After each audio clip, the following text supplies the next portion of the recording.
नमस्कार प्यारे बच्चों, आज हम वाक्य के भेद अर्थात प्रकार देखेंगे। सबसे पहले ये जान लो कि वाक्य किसे कहते हैं। जैसे हमने देखा कि अक्षर और अक्षर अक्षर अक्षर मिलाकर शब्द तैयार होता है। शब्द शब्द जब एक हो जाते हैं और उससे कोई अर्थ प्रकट होता है तो उसे कहते हैं वाक्य।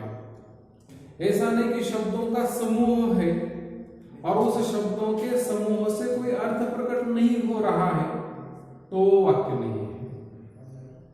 उसमें से विचार प्रकट होने चाहिए तभी उसे वाक्य कहते हैं।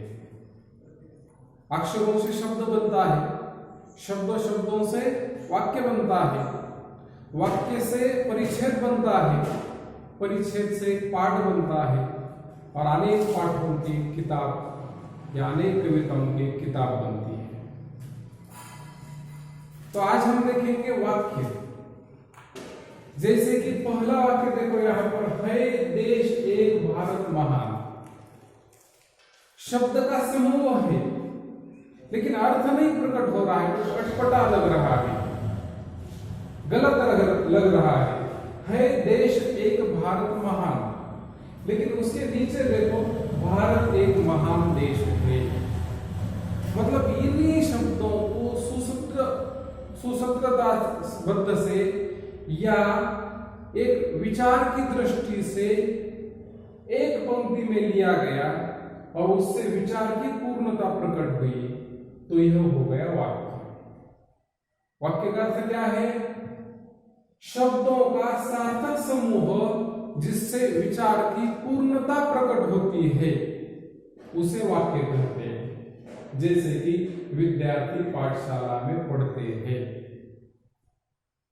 इससे क्या हुआ? एक विचार प्रकट हुआ, जो बात कही जा रही है वो समझ में आ रही है, उसे कहते हैं वाक्य। अब देखेंगे वाक्य के प्रकार। मुख्यतः वाक्य के दो प्रकार हैं। पहला है अर्थ के आधार पर वाक्य और दूसरा है रचना के आधार पर वाक्य। पहले देखेंगे अर्थ के आधार पर, मतलब जिससे कुछ अर्थ प्रकट होता है उसे कहते हैं अर्थ के आधार पर वाक्य। अर्थ के आधार पर वाक्य का पहला प्रकार है विधानार्थक वाक्य। इस विधानार्थक वाक्य में क्रिया होने का बोध होता है।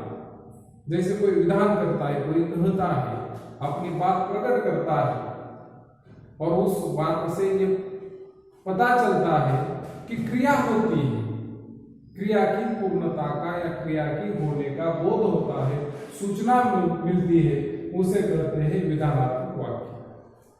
पहला उदाहरण, मैंने पढ़ना शुरू किया था। क्रिया पढ़ने की, पढ़ना शुरू किया था। 2 घंटे में खेल शुरू हो गया। यहां शुद्ध हवा होती है, मतलब क्रिया होने की सूचना मिलती है, इसे कहते हैं विधानार्थक वाक्य।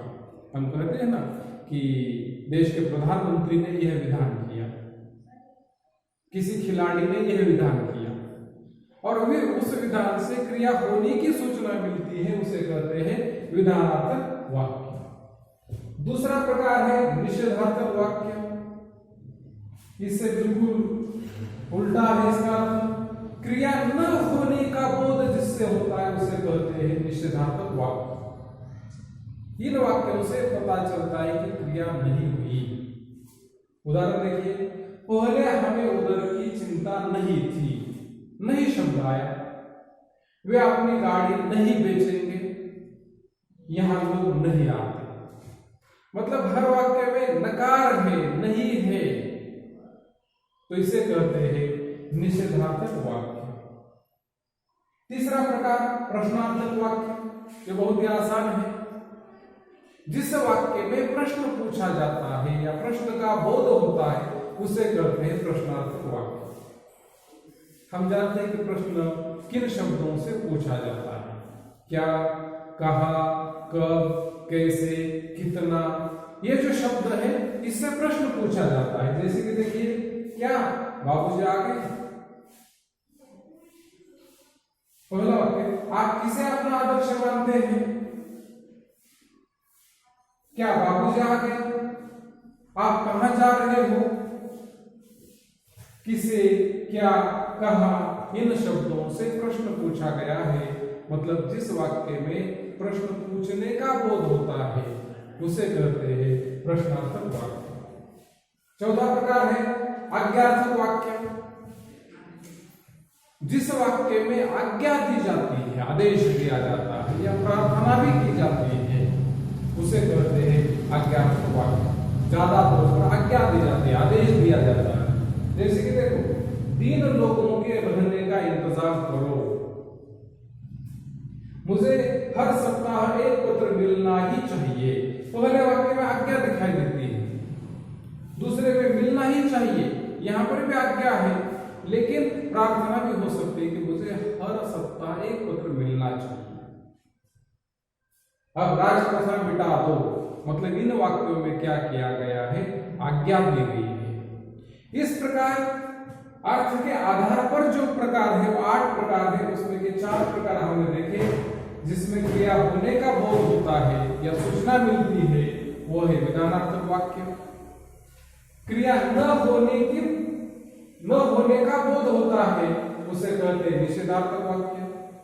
जिससे प्रश्न पूछा जाता है, प्रश्न किया जाता है, वो है प्रश्नार्थक वाक्य। और जिस वाक्य में आज्ञा या प्रार्थना होती है उसे कहते हैं आज्ञार्थक वाक्य। बाकी बचे हुए 4 प्रकार हम कल देखेंगे। धन्यवाद।